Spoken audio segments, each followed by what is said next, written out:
involves a variety of challenges, including the diversity of people with different impairments and the consideration of their specific needs. All tourists need good accessibility when they're travelling.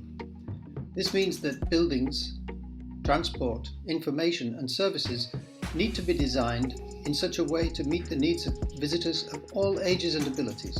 Otherwise, tourism operators will lose customers and lose income. Accessible tourism has to face several challenges depending on the structure or venue that we consider.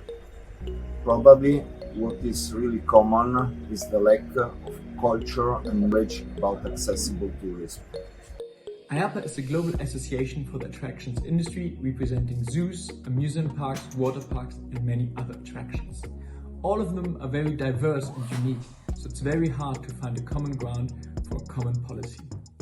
The main challenge behind implementing a policy in terms of accessible tourism is to understand the customer journey right from the moment that the customer interacts with the hotel right through to the full experience that they have here, and minimising any barriers to anybody with accessible issues experiencing the most positive experience that they can have while visiting the clinic room.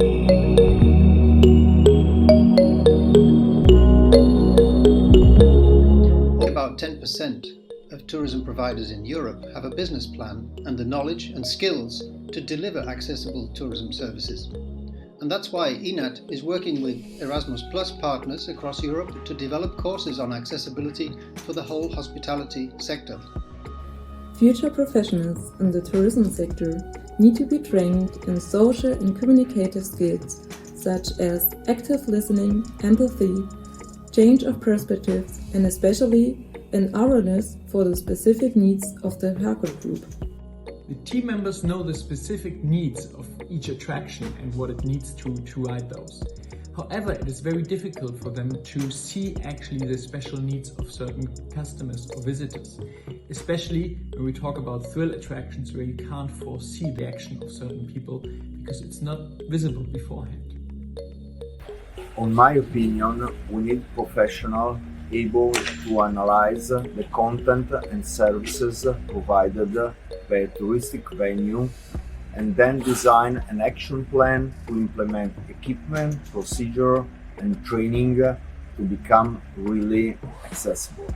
The training needs in the sector really rely on having our staff fully aware of the needs of our customers who may have accessibility issues, to make sure they're fully empathetic with the circumstances behind any individual challenge that a person may have, and making sure that we look at each element and maximise the awareness that the staff have in terms of dealing with any customers with any particular issue.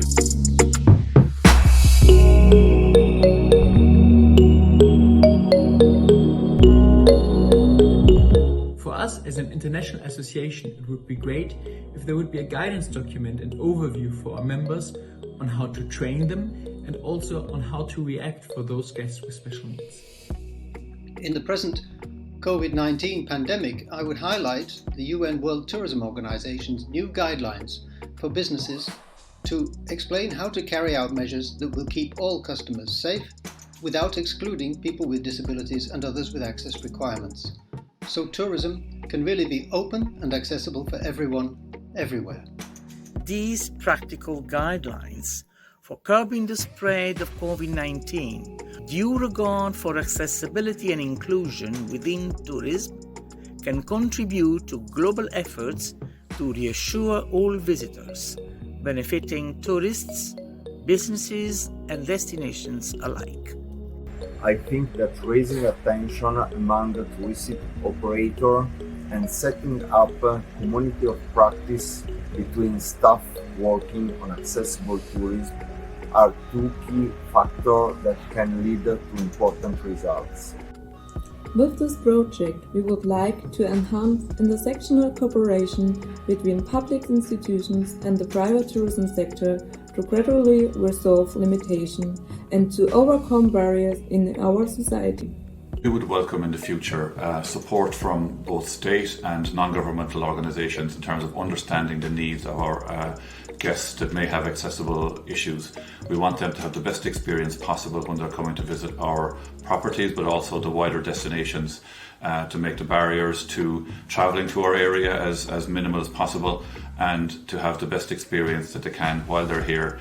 Those supports will be very valuable in terms of training our staff.